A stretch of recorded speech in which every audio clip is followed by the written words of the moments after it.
It is time to engage. We're on episode 7 of Picard, Nepenthe, which, if you haven't looked it up yet, is from Homer's Odyssey. It is a drug that banishes grief from a person. So I guess this is a good name for a place to go when your kid's gonna die? Oh. So let's talk about this episode. It is dark and bright. It is difficult to watch. It is filled with nostalgia. And a lot of people love this episode. People who are deep into making Star Trek are like weeping about how nostalgia-filled this episode was. On set, Michael Dorn was there. LeVar Burton was there. Like, everyone was there for this beautiful reunion. But how did that translate into a Star Trek episode? Let's talk about this, because we also had a flashback, again, to Earth to start this episode. So let's talk about this Commodore O getting to see the rest of the scene with Agnes. She showed up with her badass intergalactic Ray-Bans, and aside from the tiny detail that drove me nuts every time I saw it, her Commodore pip being crooked in half the shots. And I was like, guys, just a little detail, just a little detail, just a little detail, fix it. But what did you guys think of the fact that O is clearly a Vulcan, and she just totally raped Agnes's brain? You noticed that too. Let me show you what. Let me tell you all about this.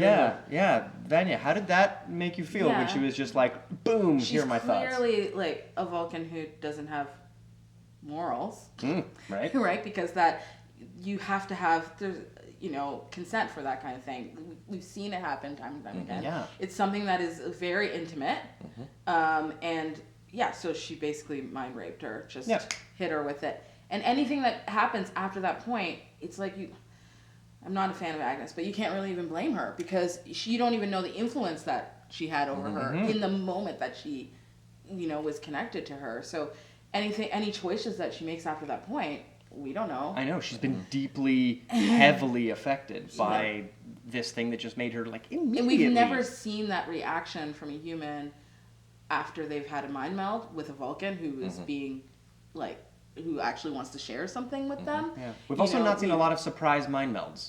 We got to go back and see Spock put his Katra, I want to say, Kata, into, I don't know if I'm speaking Vulcan or karate right now, but Katra. Putting the Katra into McCoy, we got to see that, but McCoy was out cold.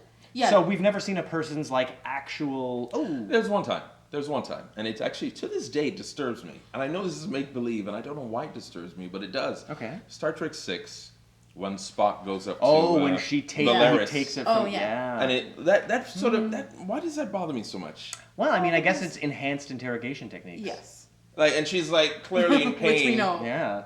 She's clearly in pain, and he's like, and her veins are popping out. It's like, yeah, well, that actually bothered me more than this. And she's Vulcan enough to not throw up after, I guess? Because, I mean, although Agnes was also just eating. So that's fresh salad or whatever. And then she gives her a mint afterwards. And, okay. A mint. Poise, if I say, take this, would your first thought be to eat it? No, but that's what I'm saying, is that any choice after, I feel like she was, like, pushed into, I feel like she was really pushed into, like, she had almost control over her. Yeah. Because that's what, the first thing I thought was, aren't you going to ask what that is before you chomp down on that shit? Yeah. But I really think that the mind meld affected her to the point where she was almost like... fuzzy on anything. Yeah, just whatever you want me to do, I'll just do it now. Because, it seemed painful and scary, and it's like, you don't even know how she felt, like, time-wise in that moment. So it could be like, how long have I even been here? I don't even know. Yeah. Now, the imagery that we saw and the sheer terror that Commodore O seems to be like motivated by, does any of this seem like vaguely similar to being aware of control in Discovery? Yes. Like this, is this going to dovetail into Discovery's second season? I just keep thinking about like, Commodore O made me think of all the extremist Vulcans that we saw in Discovery, right? Yeah. And I don't know if there's some sort of connection there, because I never thought she was a Romulan. I thought she was like I was like, what's this Vulcan? You know, what's She's the deal? just like a bonkers Vulcan. Yeah. But then I'm like, we saw them recently. So. Well, actually, two things I'm wondering, actually. Can Romulans mind meld? I've never seen one. I don't know if they can. I've never seen one initiated. I mean, the same history, and they're sort of Vulcans, kind of. Yeah. I mean, I wonder if they actually can. Now, I'm actually thinking she's a curious. Romulan, to be honest with you. Yeah? That she's like a Vulcan-trained Romulan? No, I think she's actually a Romulan passing as a Vulcan. Who knows how to do a mind That's right. I mean, maybe we're forgetting. Do you have any idea? We'd love to see a comment telling us, yes, episode 207, boom. So let's talk about what happened next. After this flashback was over, we got into an interesting situation where we were panicked as basically Rios couldn't get out. Yeah. And, we got to see a little bit of what it's like in a pinch between Raffi and Rios. And this was an interesting relationship episode for Raffi and Rios. Now, we saw them finally escape, and Raffi knew they let me go. I didn't do this. She's smart. Yeah. Right? And then Rios is like, hey, I'm getting out of here. Off we go. Yeah. And, they left Elnor and thought he was brave.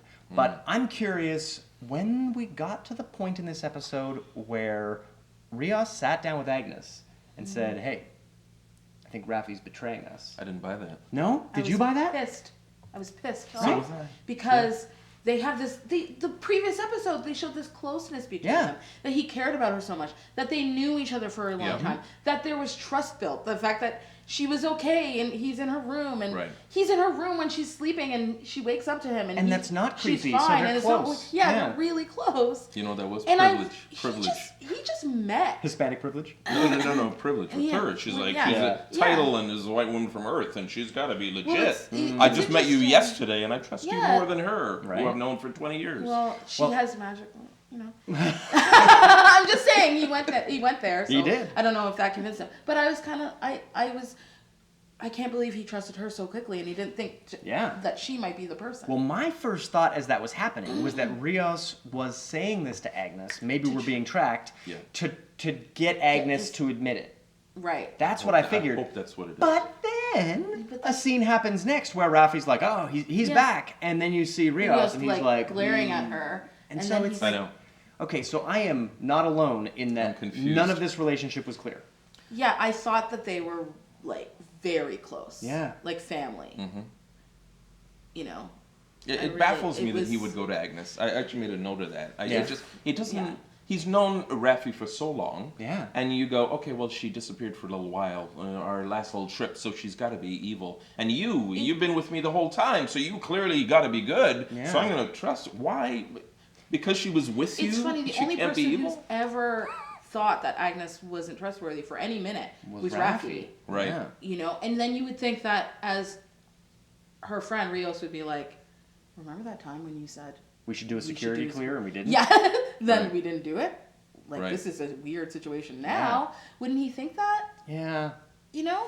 Man, I gotta say, this episode, I did not emotionally enjoy what was happening on the La Sirena, which, has anyone else clocked that it has exactly the same layout as the Serenity from Firefly? You run down the same thing to get to the same sickbay, the people sleep in the same spot, the bridge is in the same, everything about the engineering's at the back. Does it feel like a lazy design to you? I don't know if it feels like, I don't know if they have people from different shows like that working on. Maybe somebody from Zoic is working on and they're like, oh, that'll be good enough. That's like space drama, so we'll just throw you in to make space drama. You know what I mean? Which I'm just, I don't know. I'm baffled by it. I feel like, and I'm really over these giant bridges. There's two people on this ship. You don't need this much room. It's ridiculous. Now, I'd like to talk about the real meat of this episode, and I'm not talking about bunny corn sausage. I want to talk about, right? It sounds like eating a Pokemon. It's deeply disturbing. But I want to talk about what it was like seeing Troi and Riker for you for the first time, Vanya. When that moment, when you see Deanna for the first time, how'd you feel? No lie. my entire body had like I got like prickly, like I got goosebumps. My entire body. I was like, this is weird. Like I'm like I'm way too attached to Star Trek. Like I was like no, but I was concerned because I was like overwhelmed, and then immediately started like getting like I thought I might cry, and I didn't think that I would feel that way because I knew it was coming. Like I've seen all the the ads advertisements. I've seen little clips. I've even seen that like image like in a still image of them hugging. Yeah. So I was like, I'm prepared. And then as soon as they saw each other, I was like, I am not ready. And it was so beautiful. It was like coming home. It was like coming home. Maybe it was just something to be said about we know that she can sense him, right? So she can feel that. And so to know that she's already concerned about him. Oh, because like, you can clock seconds. in that moment. Oh, she knows he's in trouble. Yeah. Oh, she knows he's dying. Yeah. Like, all of that happens. Yeah. And then we get to see Riker. And he's concerned, and he knows he's running, and he knows it's time to put up the shields. Like, immediately. And I find it hilarious that, Troi is able to go deeper into what his feelings are. But Riker's instinct is bang on. Which is great. Is it maybe, too, that because they're a couple, he has picked up on that kind of absorbed sensitivity, of being that empathy? Yeah. Maybe, like, over the years, like, it's kind of sunk in there. Maybe. That's the way I think of it. And I'll also, like, so they're becoming alike when you're married. And I also thought that he really understood his friend. Like, he's a much better friend than Picard. Yeah. Oh my God. Like Riker is like such a good friend. He's written as a better friend than Picard. Definitely. Well, the Picard in this show, Riker is written as a better friend. Than this Picard. Well, no, I not that I disagree, but I feel like Riker's always been better. It's easy. It's come easier to him. I'm saying like I feel like it's always come easier to him to be a friend and to be like vulnerable, like more open. Yeah, he's always been the squishiest person on the bridge. Yeah. Right. And so it makes sense that he's a squishy dad and a squishy husband and a squishy shield owning cabin owner, like badass. Yeah. But also as number one, there's less pressure on you. You're not the captain, so it's like and it seems it's on your shoulders. It seems to Picard that Riker never was. A captain, like. Right. The fact that Picard says, Commander Riker was a great... And you're like, hold on. Listen, Admiral. Your friend got that 4th pip. Your friend is a captain. Yeah. I guess we can say he spent so much time with Commander Riker. It's a slip of the tongue. It's a slip of the tongue. But, this was written by the showrunner of the season. And the showrunner of next season. You know what? They're gonna be like, he's messed up. Yeah, he's old. I'll just fall back. He's losing it. but I also feel like, I feel like Riker would have been, if he was a captain, he would never be the same kind of captain as I know what you're saying about you don't have the same sort of responsibility to be like step back because you're giving everybody all these orders about their lives and that sort of thing. But I still feel like Riker would have been a completely different captain. We've seen how he captains. Yeah. Oh, for sure. And, you see, like, Cisco as a captain is closer to how I think Riker would be as a captain. You know what I mean? Yeah. Where motion is much more involved and relationship is much more involved in this situation. So, I don't know. I feel like he'd never be like Picard. Not to say that that's a bad thing about Picard. I just feel like they're just very different kinds of leaders. Yeah, they're very different. Now, well, actually, speaking of that, if I can just touch on that, do you remember when Picard says, "This crew has way more baggage than you guys ever did"? Yeah. Did you think that was a commentary on both the writing from the original show, or just on, where we are now, and that everybody has to have baggage?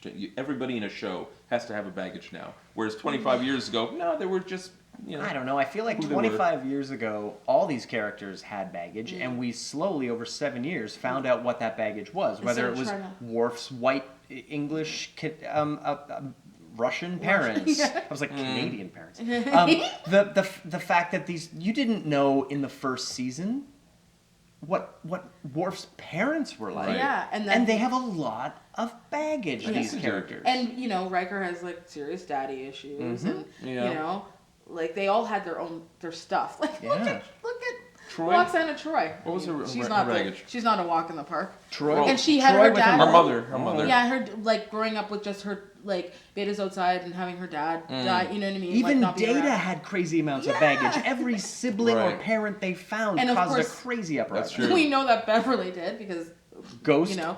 All that ghost baggage. That's all. Right. It's so gross. Because That episode comes up in every freaking Trek and Because Riker. you love to dig me It's about so it. good. But did you feel Teenage that there man. wasn't like I felt overall that the theme of this episode was trust, right? Both trusting people back on the ship.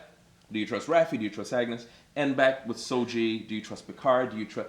I think it was that, everything was and trust. underneath that, I think it was empathy and compassion. I have a different theme. What did you think? I the thought it theme was about chosen family. Oh. You know, because Picard, they're his chosen family, Riker and Troi, and then Kestra chose Soji as her chosen family, right. and about how Thaddeus had this homeworld, thing where he could create that, like you can create home, you know, Right. and so that was the way I saw the episode. Mm-hmm. So we all have three. That's We all yours had was- different what was takeaways. yours? Mine was Empathy. empathy and compassion. Yeah. Okay. Yeah. I think they all fit. Yeah, they all fit into that episode. Yeah. Now, you just mentioned Kestra. I'd love to chat about Kestra. She's very cute. Did you guys get the... Yeah, she was adorable. Did you guys get the impression that she had any Betazoid abilities whatsoever? You know, Because she spent all her time with an android. She I couldn't didn't read. even think of that. That's Right? interesting. Because She's half. if a telepath Yeah. has a child who is half human and she becomes an empath, the way that Troi was, yes. when she has further diluted her Betazoid blood at 1/8, do you think she's getting anything? Yeah, I do. Yeah? I think that's why, even though Soji is an android and she can't sense her, she was so delicate with her and understood, and still understood her. Like, she on some doesn't level. need that ability to be a crutch. Yeah, and even when she made that call to look up the planet, she just is feeling everybody's having that anxiety. We just need to find out that information And now. so maybe the fact that she trusts Captain Crandall is based in something Beta Z yes. as well. Yes. And so I think she does have it because how she handled Soji was just Beautiful. the way Deanna couldn't read Soji but knew how to read her. Yeah. Like she had her whole thing written. You know, she could speak on it. I feel like Kestra probably has it somewhere too. Fascinating. That's especially it was so adorable when she Eight. said that she was just and you're only 3 years old, so I'm in charge of you. I'm the boss of you. And I felt like she said that in a way to say, because she kind of needed it, someone else to kind of take control over the situation. You know? Yeah, because in that episode, she went from finding out her father is an android to giving up on the fact that she's a human, all inside of this one episode. This was a huge emotional arc for Soji, and we got to see a Data head tilt. How'd that Right. feel? Well, I recognized it immediately. Yeah. I was like, oh, Yeah. they're gonna call that. Yeah. And Riker, I know that was awesome. Yeah. Yeah, Riker really knows how to read a situation. And I've got to say, I'm disappointed that it took us 7 hours to see that head tilt. I would have liked to have seen that sooner. We would have clocked it. We know Data really well. Anybody who's watched D&J, that's a lot of time. Especially he had probably some of the most episodes. A lot of screen time. Ever. But there's a lot of different little quirks, that you could put in there. Just keep beating it. Yeah. But they didn't really take advantage of it until No. And until maybe the switch needs to be on for it to come out. Maybe she had to be She's activated. gonna get a cat. Yeah. Yes, a cat and a violin. Gotta get it. I did enjoy having Kestra ask her questions. Do you like Sherlock Holmes? All the Right. things That was Right. really cute. that Data's so into. Yep. She's like, my guess? And the idea of the bodily fluids questions, and that was just, a very kid thing to ask. Yeah. About Mucus? Yeah, mucus. Data would do it like that. That's Yeah. really cute. You Yeah. know? Yeah. Yeah, very enjoyable. Now, Poise, how did you feel when Riker was just making pizza and telling Picard all of his problems? Did it feel like, I oh love yeah, that. that's two pals I love who are that. That was simpatico? actually a point I wanted to bring up. The difference between quiet scenes and boring scenes. Right? So we saw boring scenes, probably around episode 2 or so. Episode 2 and Where episode 4. We just don't care. Yeah. And this was a quiet scene. I mean, there wasn't a lot of stuff happening. Nobody was running. There were no explosions. But it was like deeply interesting, and it was compelling. And it was this guy sort of deconstructing his buddy, who he's known for all this time. I thought it was great. I thought it was insightful, and I was happy. Now, Vanya, did you enjoy? So far. Ooh, all right. Now, Vanya, did you enjoy getting to see Picard be a terrible parent and guardian for the whole episode, and then have somebody finally say, "Listen, you need to be Captain Picard, the intelligent, compassionate, strategic Captain Picard, and useful." Sure, Picard, you can be useful, but what did you think about having old Picard being reminded what makes Picard Picard? Yeah, I felt like it was time. Like, it's like what I've been saying. He needs to keep getting smacked on the wrist. He needs to keep getting slapped until he lets go of some of that ego. And this was it was great to have, like, people that we know for sure he respects. Yeah. We know that because we actually know them, and we know that he trusts them on another level, that maybe it's them to say the same thing that other people have been saying, but without this, it's not going to carry the same weight. Yeah. And so to have them be like, to have Troi like smack him too. Yeah. But she actually knew how to articulate it properly to his past. Yeah. The kind of person that we know him to be. Because, the character hasn't been acting the same. But I feel like because he hasn't been doing the things that he needed to do, right? Yeah. Like when Riker tells him, like, you shouldn't have you basically should You've got a retire. teenager. You know what I mean? Like, why? Like, that was never Yeah. going to work. And and then for Troi to say, like, you gotta step up. You gotta step up and behave like the person that I know instead of, being a bit of a brat. Yeah. Yeah. Because if he can't work from that point of view of being like, I'm the admiral and I'm the greatest and blah, blah, blah, because you don't have that power now. And, they know from having children that there's not that option. No, just because you have 4 pips doesn't make you in charge. Yeah. You need to earn being in charge. Exactly. Well, what I liked was that it was Troi and Riker, because those are 2 people specifically who know different sides of him. There's the captain side, the tactical guy who makes those decisions, this person who knows him intimately, who's Troi, his counselor. Having both of those 2 halves sort of analyze him, I thought was great. As opposed to, like, if it was, let's say, LaForge or Worf. And we saw Picard be the best man at their wedding. That's right. Like, he is conceivably the closest person to them. Your chosen family. Chosen family. Absolutely. Now, I would like to, the Thaddeus story is deeply sad. I want to talk a little bit about how this show has once again taken our expectation that, Troi and Riker went off as the people in charge of the Titan, had adventures, and then settled down happily. And we found out they settled down in deep desperation and grief as their child was dying because of the outlawing of positronic nets, which, Poise, I think you had an excellent analog. It felt like a stem cell analog, yeah. And that we needed to help our kid, and they banned this, and, therefore... Our kid dies. Dies. Yeah.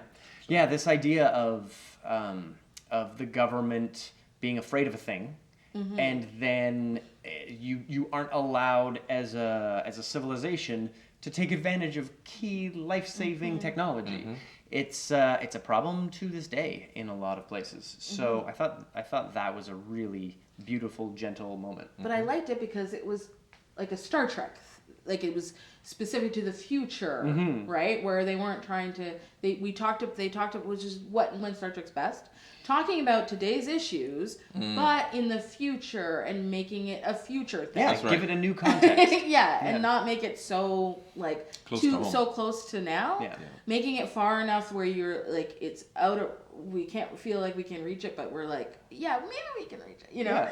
And that I liked better than some of the stuff they had done at the beginning of the show, which seemed like very much today. Yeah. Rather Absolutely. than in the like future. Space Crack, which we got to see today again. More space crack and red velvet cake.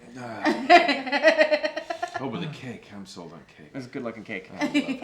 So I'd like to talk about the cube. We got to see a bunch of XBs get smoked, and then we got to see our favorite XB get smoked. They're just killing all those XBs, man. Yeah, I mean, in the 7 previous... of 9 is next. We're just gonna wipe all those XBs out. That's what's in the going previous on episode, we got to really understand the XBs as victims, as not a dangerous collective, but as individuals who are each deeply traumatized. Yes. And Vanya, how did you feel when you saw Hugh witness the death of so many of his reclamants? I mean, he's come so far. It's really sad to see, because we know where he was and how far he's come, and then to have this project that obviously means so much to him. It was really good that the previous I like when things are close together like this and the episodes are making sense back to back. You know, because it's like we know it's been established how much he cares for the project that he's working on and how he sees himself and Picard really and 7 of 9, and then to have that taken away from him is just really tragic, actually. Yeah. Powys, same feelings? I think I didn't. You're glad he's dead, aren't you? No, You're just glad he's I'm dead. not.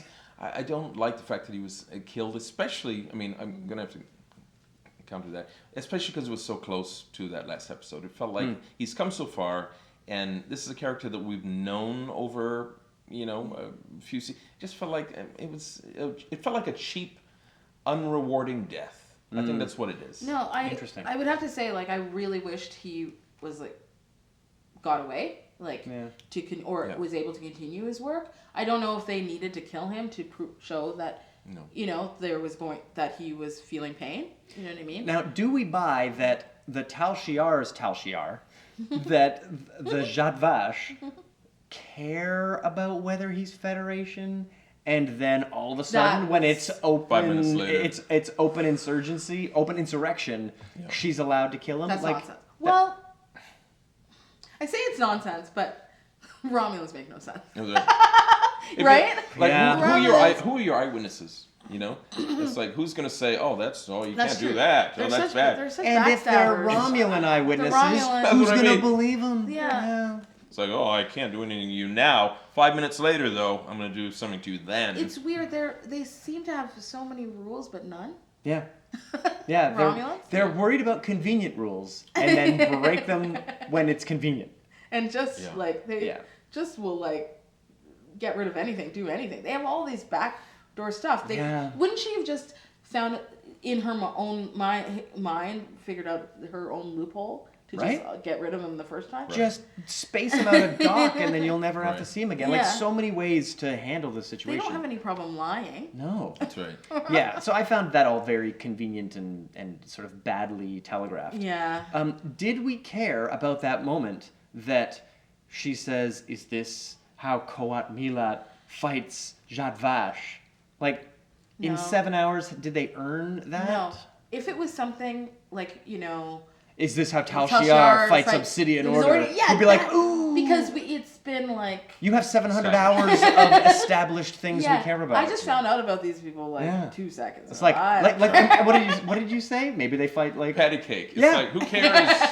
Who cares how you fight? Just move on to the other side. Yeah, because I don't know one way or the other. Maybe it's just a paper, rock, scissors. You win, off we go. If there was some other information that said that they were kind of rivals, but we just found out that they exist, like everything existed, you know what I mean? So if we, at least the Tal Shiar, we actually know what that is. Now, here's the thing that I'm finding interesting.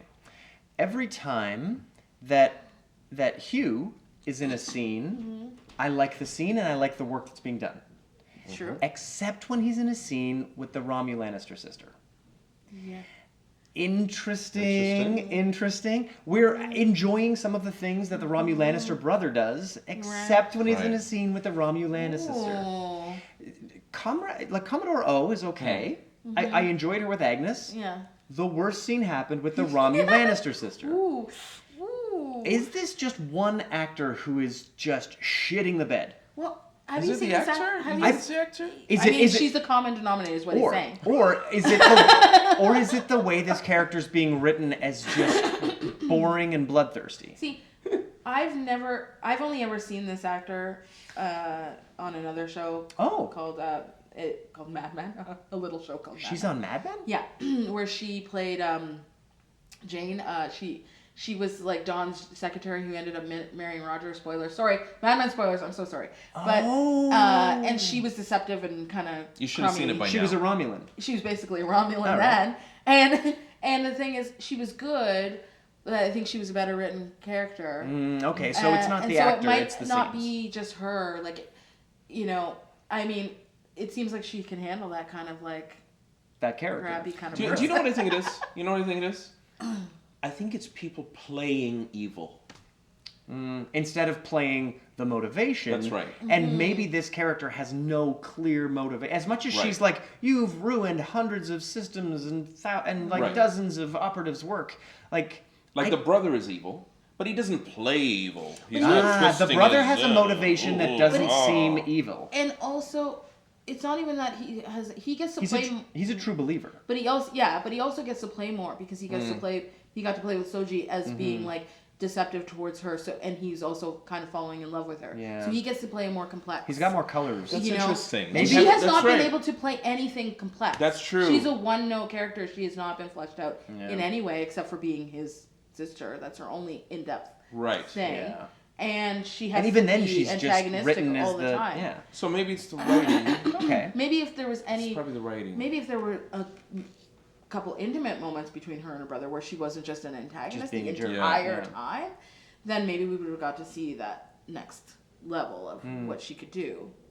Yeah. That's actually interesting because the brother, we've seen him emotional. He was crying after he was going to kill Soji. We get to at least see him. We've seen him laugh. We've pretend seen to him, be you know what I rough. mean? Yeah. But the sister, it's always just one note. Always one note. Yeah. And I think that's why it's not interesting. Yeah. 'Cause Before she was able to show, when she was a Vulcan, when she was Starfleet, she's being a Vulcan, which Vulcans don't show emotion. Yeah. And then when she finally gets to show emotion, it's just all antagonistic. Yeah. You know? Yeah, it's been interesting to watch that character. I would really like to see a scene where she's written with more complexity. Yeah. Because I remember that character on Mad Men, and I remember enjoying the things she did. Yeah. So it's not the actor, And it's the writer. Because even as a villain on Picard, she doesn't like get under your skin as a villain. No. You're not feeling like, you're not getting that Gul Dukat feeling. No. You know what I mean? Where No. you're like, oh, right? But you kind of right. like to watch him be Yeah. evil. On Mad Men, she really got under my skin. you know So what she I mean? has Like, this I was like, the actor has the ability. yeah, I think so. She's just not being given the material. I think so. Interesting. Now, this episode is one that felt to me the most like Patrick Stewart was approached by Kurtzman or Fuller or however this pitch began and asked if he wanted to do a story about him when he's older, and he said, yes, Logan. I was in Logan, but I didn't get to play Logan. I'd like to do Logan where I'm Logan. Like, now he's got his, old friends, and he's got, the main plot is his. He is now completely not what you expect him to be, and now he's got a younger female version Where of a he's- major character Yeah. 23. as a part of the team. Where he's like a father figure. Yeah. So, let's just hope it doesn't shit the bed the way the end of Logan does. So his healing factor The kicks first, in. right? That'd be Well, the nice. first two acts of Logan are beautiful, and then the final act is like a parody of everything that came before it. So I'm really hoping... Can't defend it because I can't remember it, which is probably not a defense of it. That's Oh, pretty no. bad. Yeah, that's a pretty bad sign. So now I'd like to talk about whether this episode was Star Trek or whether it wrecked it.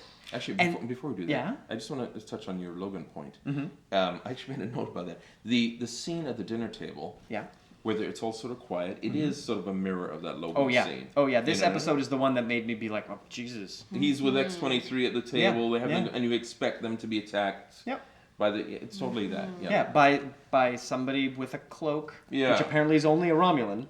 Right. Which, like, we're not the only ones that clock that, right? When Picard says, "Oh, put your cloak detectors up," and it's like, oh, because all the people with cloaks are coming? Yeah. No, only Romulans. Not Klingons. Maybe it's because he brought up Romulans because he's ass deep in them. Yes, that was a great line. ass deep in Romulans. Yeah, that was a very fun line. I gotta say, there were some really entertaining lines that made me feel like these characters are being written in a way that's familiar, and they landed in a place that's possible. Whereas, the Picard didn't land in a place that was probable at the beginning of this show. But I can see how it's possible. And now these conversations with Riker and Troi make me think, maybe we're going to get closer to the Picard that we are watching this show to see. Yes. But don't you feel he's also getting more and more comfortable? And I think especially in this episode, he knows all these actors. He's acted with them for like decades. Yeah. And he just feels more relaxed than he did like 3 episodes ago. Well, and it's interesting because you know what I mean? He's playing off of them. When Frakes was asked to direct 2 episodes, he hadn't yet been cast. They didn't write, which is like a pretty brutal way of saying we hadn't written much of this show, but they had not yet written this episode and this arc. And Frakes has not acted in a very long time, and he had to be convinced to come back to this role. Oddly, he nailed it. He's the most like his character, in my opinion. Yeah. Like from TNG than anybody. Like he's most like the character. Anybody that's playing their character. Right down to the nuances. Even though Troi stole that wig from the set of Nemesis. Oh, really? So like that's the same. You're kidding. Sirtis is wearing the same wig. I thought Marina Sirtis was great too, but Jonathan Frakes really nailed Riker. Yeah. And he took it to a place where he was like, I'm Riker, but I'm wise. Yeah. Because, he really, since I just recently watched Best of Both Worlds, I'm just like, you can actually see, like, the jump of how he could become that person. But he's, like, still Will. Yeah. And I guess because there's not going to be as much off-screen explanation for episodes and episodes and episodes about how he became that. It's just like, my kid died. And I came here out of desperation for my kid because that's what mattered. And I'm still on active reserve, but I'm not convinced that. But I totally agree with that. I think out of all the characters, Next Generation characters on that show, his was the most believable. In like, I could see that happening from 2002 to now. Whereas Picard, less so. That's not the same guy. Yeah, I mean, it certainly doesn't help that every time they show us a flashback photograph, even if it's 18 years ago, like, to the minute that Picard should have been wearing his Nemesis costume, he's wearing this weird new costume. It's like in television shows, like Forever, or in movies, where they're wearing the same clothes that they were wearing, like, in a photograph, that they were wearing, like that's that the day. only shirt I have. Or, that same week, and it's like, they have worn no other wardrobe. God, it's remarkable. I think that's really funny. The attempt to erase canon, it's just a shirt. Yeah. Put him in a shirt that makes us be like, oh, of course that was 18 years ago. Yeah. Because 14 years ago they were wearing this, and these people like to change their costumes like every 5 years or so. Or don't put him in a uniform cardigan. at all. Yeah. Don't put him in a uniform. Maybe he didn't show up in his uniform. Everywhere. Right? He's like suntanning in his uniform. Come on. Yeah, we know he likes to be like wide open shirt when he's on Risa. When he relaxes, Picard. Now let's talk about whether this episode Trek to direct it, because it threw so much nostalgia at us in a desperate attempt to be as Star Trek The Next Generation as possible, right down to the music cues. And they managed to convince Jonathan Frakes to come out of retirement to act in this. And I don't know if it's because he got a single card in the opening sequence that said guest starring Jonathan Frakes, because Marina Sirtis didn't get that.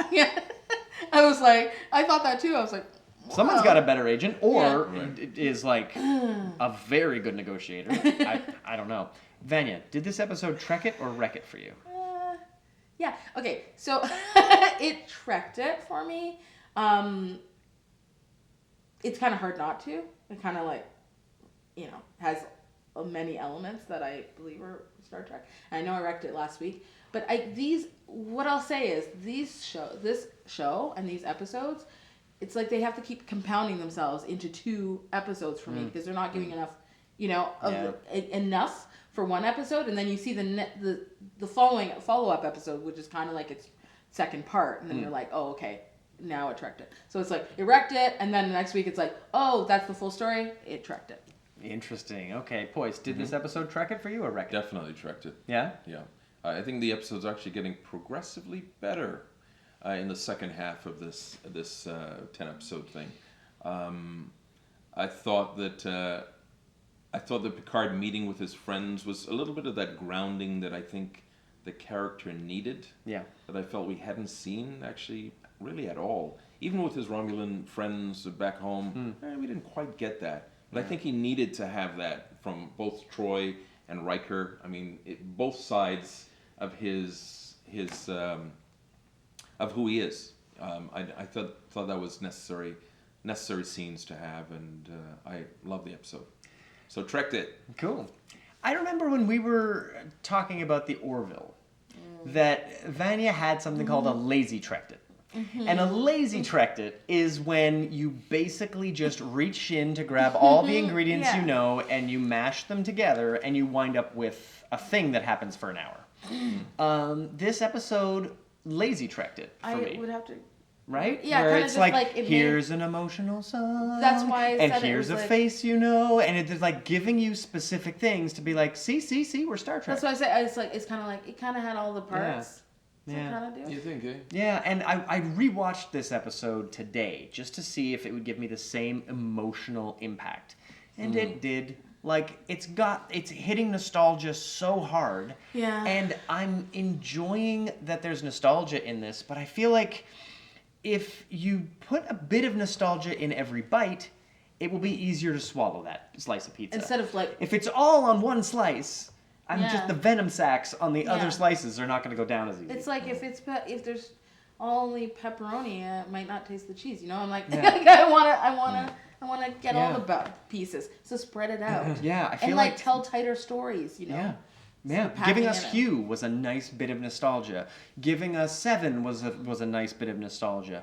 But this idea that you can then spend like days with two Romulannisters, and that you can like just give us stuff that flies in the face of canon, and then is like, but Jonathan Frakes, and guess who was on set? Michael Dorn and LeVar Burton. Look at these photos. I feel like they heavyweighted it. But it is what you were talking about with the. I mean, you mentioned tighter stories, but I mean, because they're sort of moving away from episodic, I think they feel that we got to have stuff kind of all over the place as opposed to sort of standalone shows. Which is the beginning, middle, and end. And it's like, okay, we're happy. We can go home. We had a good episode. We're happy. We remember that episode. Measure of Man begins, ends. It's great. Let's go home. Yeah.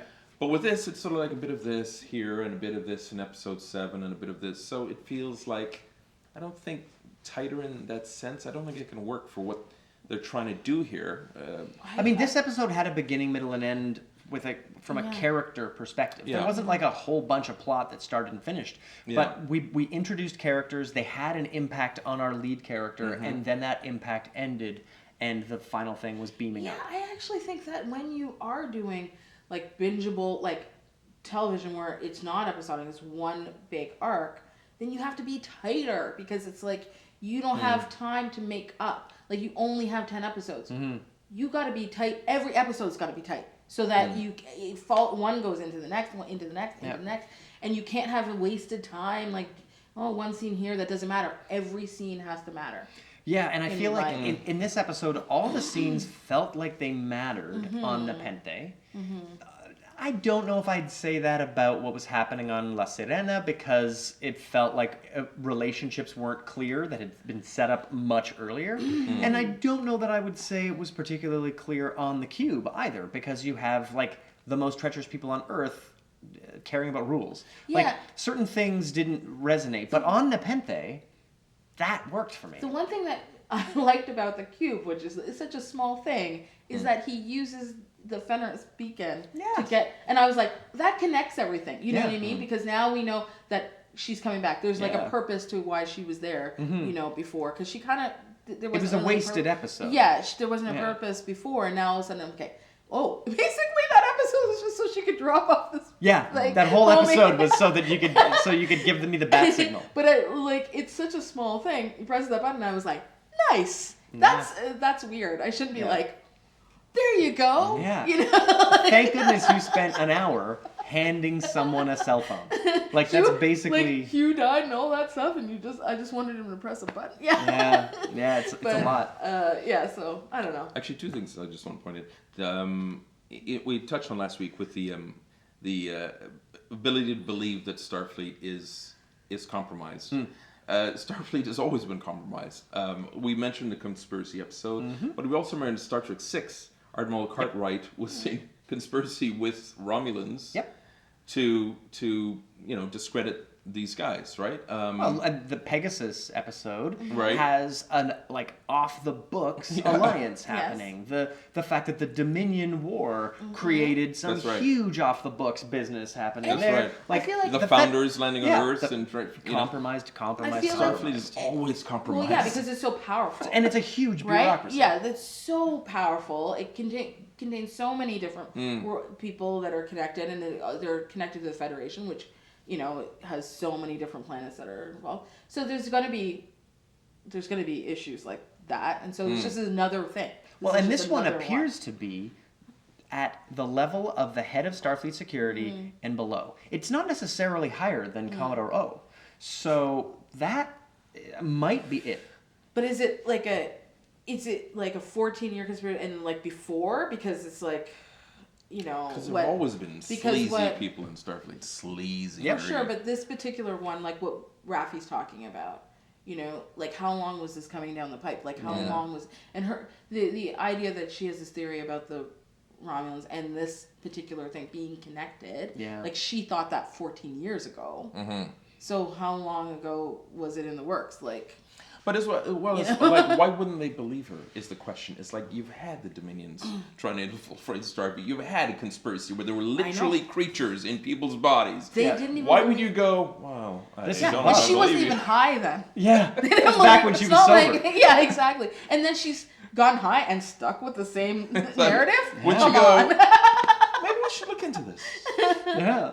Yeah, even Picard going, yeah, it's okay. Like he's like very much like. Okay, Raffi.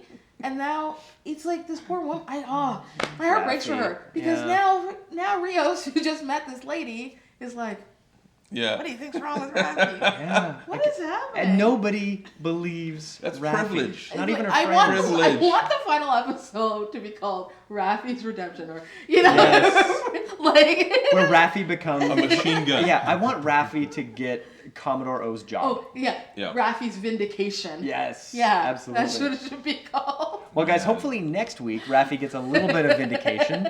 I mean, I just want to see her not get screwed over by everybody. And she goes, "Oh, can I get? Are you going to shoot me out of an airlock?" I thought that And was Rios so on is the like- nose. Like why would she say that? He goes, "I don't think you're going to like this. Are you going to shoot me out of an airlock?" I'm like, "That's so specific." Maybe he has a history of shooting people out of airlocks. Like, what's her name? The president on Battlestar? Yes, How like she'll be Laura Roslin. Yeah, she wrote Airlock. She's just like, no, everything's fine. Airlock. Yeah. You notice Empire Strikes Back? You notice that nod to Empire Strikes Back? Which one? Where Agnes goes, we're just going to fly into a comet and it might actually be a monster. Yeah. That was very fun. Empire, That was so funny. Yeah. Yeah. These Sorry, people. no, I'm just saying. I feel like we're talking least they about watch Star Wars. This is my point. It's like I'm like, yeah, that's funny because I'm like, why do you focus on there's so many hours of Star Trek. Yeah. Right. You can make a million jokes about all the hours and hours, Everything. and then it's like everything you pull in that's like a little nod is for some other show. Yeah, it's like this part's Battlestar Galactica, that part's like nothing. Firefly, that like- part's Star Wars. It's Like, like guys, nothing was given to you. It's like yeah, it's like you had to invent Star Trek. God. Okay. there. Well, hopefully next week we don't have to reinvent Star Trek. We're excited. We're into like the last 3 episodes now. Yeah. We've only got 8, 9, 10, and then getting we're better. done. So hopefully you're right, and it's getting better, and they're not just going to be relying on a crutch next week. I want some good Star Trek next week. Mm-hmm. I want to Yeah. see where we get to. I want to see Soji's home. So let's find out what happens next week, guys. We'll see you then.